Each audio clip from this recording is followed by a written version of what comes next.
আল্লাহ সুবহানাহু ওয়া তাআলা ইরশাদ করেছেন, রুবামা ইয়াওয়াদ্দুল্লাযীনা কাফারু লাউ কানু মুসলিমিন।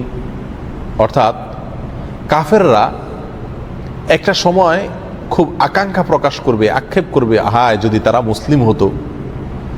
কখন এই আক্ষেপটা করবে কাফেররা? দুনিয়াতে তো আক্ষেপ করলে তো মুসলমানই হয়ে যেত, তাহলে আক্ষেপটা কখন করবে?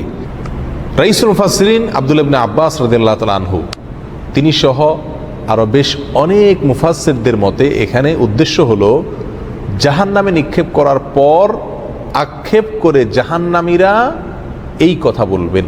জাহান্নামীদের মধ্যে দুই ধরনের লোক থাকবে, এক তো হলো অমুসলিম কাফেররা, আর দ্বিতীয়ত হলো মুসলমানদের মধ্যে যারা পাপিষ্ঠ এবং তাদের পাপ বা গুনাহের পরে তারা তওবা করেননি অথবা তাদের তওবা কবুল হয়নি, এরকম লোকেরা জাহান্নামে যাবেন। তাহলে এই দুই শ্রেণীর লোকেরা যখন জাহান্নামে থাকবে, তখন এই উভয় শ্রেণী জাহান্নামীদের মধ্যে কনভারসেশন হবে, কথোপকথন হবে। অমুসলিম জাহান্নামী মুসলিম জাহান্নামীকে বলবে যে তোমরা তো তাওহীদবাদী ছিলা, মুসলমান ছিলা, তো তোমরাও জাহান্নামে। আমরা তো আল্লাহকে বিশ্বাস করি নাই, আমরাও জাহান্নামে, তো লাভ হইল কি? তোমরা মুসলমান যে হইলা, তাওহীদ লালন করলা, ফায়দা কি হলো, লাভ কি হলো? তোমরাও জাহান্নামে, আমরাও জাহান্নামে।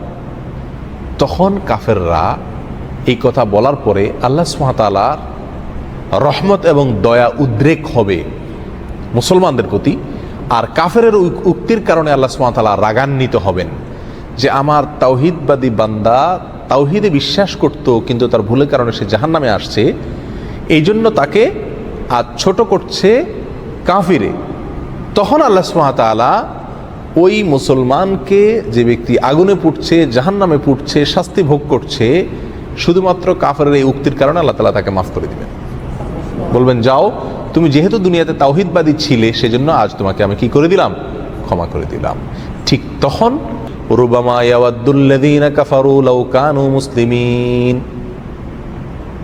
কাফেররা সেদিন আক্ষেপ করে বলবে, হায় যদি তারা মুসলমান হতো, তাহলে তারাও এখন সাধারণ ক্ষমার আওতায় পড়ে বের হয়ে যেতে পারত। তো এই আয়াত আমাদেরকে কি বোঝাচ্ছে? এই আয়াত আমাদেরকে বোঝাচ্ছে যে মুসলিম যদি অন্যায় করে, অপরাধ করে, যার জন্য সে জাহান্নামে যায়, আল্লাহ সুবহানাহু ওয়া তাআলা চাইলে যেই কোনো সময় তাকে কি করবেন? ক্ষমা করে জান্নাতে প্রবেশ করাবেন। অতএব জাহান্নামে গেলে সে চিরকাল জাহান্নামে থাকবে, এই উক্তি মোটেও কি নয়, সঠিক নয়। রাসূল আকরাম সাল্লাল্লাহু আলাইহি ওয়াসাল্লামের বহু হাদিস পাওয়া যায়, যে হাদিসগুলো থেকে স্পষ্ট প্রমাণিত হয় যে জাহান্নামীদের মধ্যে থেকে যারা মুসলিম, যাদের মধ্যে ঈমান আছে, তাদেরকে আল্লাহ সুবহানাহু ওয়া তাআলা জাহান্নাম থেকে কি করবেন? এক সময় বের করবেন। এবং এই বিষয়ে হাদিস ভুরি ভুরি। যে হাদিসকে স্বীকার করে সে কোনোদিন এই আকীদাকে অস্বীকার করতে পারে না যে মুসলমান মুমিন ব্যক্তি জাহান্নামে তার অপরাধের কারণে গেলেও এক সময় সে জান্নাতে ঠিকই কি করবে? প্রবেশ করবে। অতএব যে জাহান্নামে যাবে সে চিরকাল জাহান্নামে থাকবে, এটা আহলুস সুন্নাত ওয়াল জামাতের আকীদা নয়, এটা মুতাজিলাদের আকীদা। এই ভ্রান্ত আকীদার উপরে আমাদের সচেতন থাকা উচিত, সাবধান থাকা উচিত।